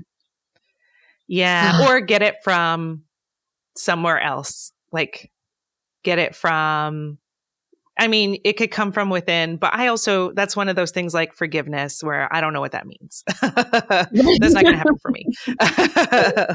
Like, yeah, I'm validating myself by doing it, but clearly that's not enough. And so where else can you, I feel like I was resisting, like, no, I don't need anyone. I'll just do it myself. At the end of the day, it's like, oh, well, I did all this by myself, but now I have no customers. So I literally can't, now I have to go get a job and I can't do this because no one's buying for me because I thought that I could do everything on my own. But what I really need is to be validated. And so like, yeah, it's one of those, yeah, it's like this self-feeding cycle, right? To be invalidated feels like it. Yes, that's so true. That is so true. Do you have any ways that you go to get validation? So one of the main ways is talking to people that I know are deeply religious, but religion is not their highest priority. And so we can kind of meet on the relationship with spirit is more important kind of plane. Yeah, so we can meet there. And so there's this woman who is older even than my mom. Not that my mom is like ancient, but she's older than my mom. And I just go talk to her all the time, her and her husband and their kids. And I've been able to talk to her about all kinds of things, even relating to religious things or spiritual things. When I was told that I had evil spirits and I needed to be delivered from them, you know, when I told her that, she was like, what? You are one of the kindest people and I see God all over you. And so I needed that validation and I didn't think I did at that point, but I needed someone to see that I'm not this person that's like foaming at the mouth and like talking in strange voices and whatever, like whatever people believe a demon possessed person would do. I don't do any of that shit. So I would appreciate if people could actually like see that and tell me that they see it, you know? And so that's one of the main ways that I have been able to get validation. And then there are those people, like someone told me once, well, my religion is very important to me. And then I understood that we were working on two different planes of existence because my retort was, well, my relationship with God is more important to me, not the religion. I don't care what religion you are, but if you don't have a relationship with God, there are a lot of things that you can't do for me, you know, like even just in conversation, our conversation isn't going to be the same. It's not going to be edifying. And I don't talk to people just to small talk with them all the time. Every time I see you, we just hit the same level of small talk. I don't do that. I don't like it. Like maybe it's because I have Scorpio vibes. I don't know. But I'm like, small talk is not my steez whatsoever. But if you want to meet in this place and have deep conversations that build each other up, then I can meet you there, you know? But if we're just going to talk about like the weather and what the kids are doing, what the cats are doing, there's a time and a place for that. but I don't want to do that every single time I see you, you know? So at first I was seeking validation from all these different places. And then I realized that these people over here with the small talk are never, ever going to be able to validate me ever. So why seek it from them? You know, because it kind of sets you up to always be lacking. So. Yeah. It's easy to focus on the places where we're being invalidated than just like, well, I know I can count on this person and let me just go back to this person instead of focusing on changing their mind or like, but wait, you have to see it. I need you to see it. Yes. So that, yeah, that's really smart. Yeah. It makes you one of those people. What do the kids call it now? The pick-me's that are always like searching for somebody to choose them. Like the Meredith Grey. Her whole speech, like, choose me, pick me, you know, when she's begging for love. I have learned in this journey that the people who love you will always love you, and you don't have to beg them to love you. They just do. And even if you disagree, you can still have those edifying conversations on the plane where you both meet. And you don't have to stay surface level just to keep the peace, you know? Yes. That's great. And being able to acknowledge that. And it sounds like acceptance is what, yes, which is great. It's like more respectful of everyone. There is something about like wanting to change someone's mind too, that in a way is really not respectful of where someone's at. Yes. And very controlling. Yes. And that's what I have seen so much of here is like just so much control. So even the rape energy that I was telling you about, I discovered maybe a couple of months ago, a lot of that energy is tied up in just control and trying to force people to do things that they don't want to do, you know, and the control high that they get off of that. Yes. It's like the same type of energy. And that runs rampant in my family. Oh, I almost feel like that when I think of rape energy, I think of power over dynamic. And then I think of the consent piece where it's like, oh, I don't have a say in my own destiny, or I don't have a say in my, like, I think of that energy too, even when like someone's lying to you, or I feel this way about like being lied to, is that, oh, I didn't consent to this dynamic then. Yeah. And it feels violating. You're taking away my choice. Yes. Absolutely. I agree 1,000%. Yes. It didn't necessarily feel like, well, I guess there was that like respectful touching is one thing. Like, what's the difference between being violated? And with the man too, it was about like he had been hit or pushed or shoved or, you know, like he hadn't been touched with respect. It was interesting. Yeah, I thought that was very profound as well. Apparently I say profound a lot, but I thought that was so deep too, of like when you said he's not used to respectful touching. He's not used to being touched respectfully. And I was just like, you know, there have been times where I have said the same thing or have said, I'm not used to this person treating me respectfully. You know, like every time I come around this person, they have nothing respectful to say. So I just don't want to even be around them to just avoid the whole situation as it is. So I feel like control is really so disrespectful of the other person. Like you really don't trust that person to make their own decisions,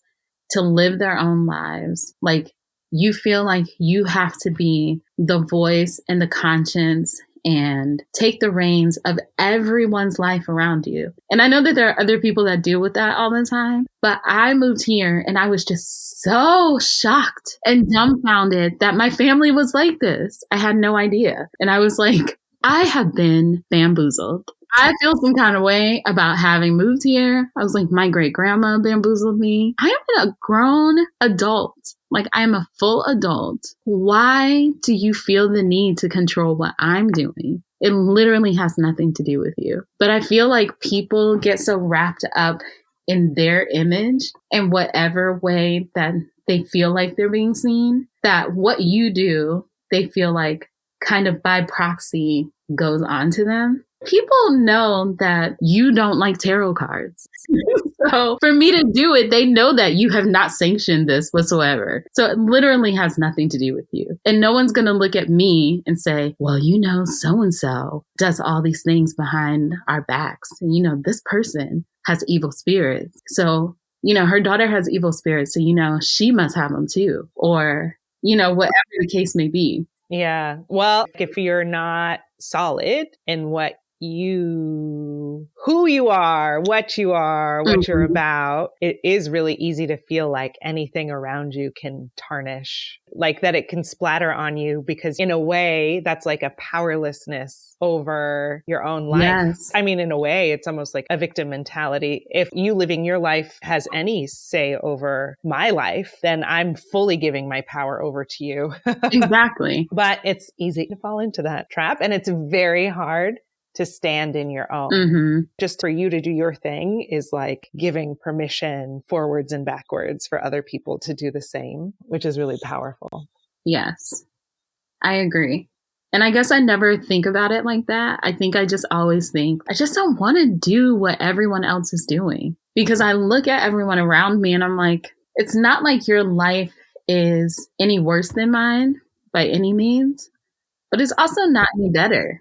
So why would I do all the things that you're doing with a promise that I'm going to go to heaven, So I'm like, so give me my heaven now. Thank you. I would appreciate that. Right. Yeah. Definitely. It feels like it's coming in. It is your priestess era. And that it's time. Yeah.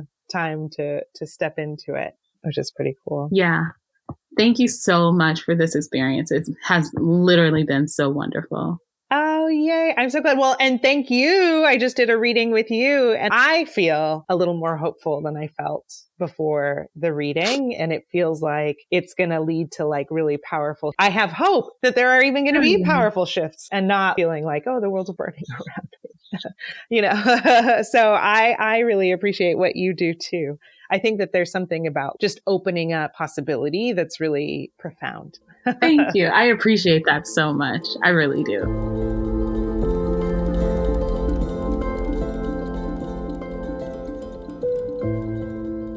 And there you have it. A really powerful conversation with Kibibi Devero of Sweet Epiphanies Apothecary. I'll include her information in the show notes so you can connect with her. I just had a reading with her and it was so fantastic. I highly recommend. You can also find links to any books or videos we referenced in the conversation if you want to go deeper. So head to the show notes for more information. I hope you find some healing and magic from this episode, and that it opens the door to heaven on earth as you journey forward on your path. Thank you so much for listening, and I'll see you next time on A Kind of Meadow with Rhiannon Vaughn.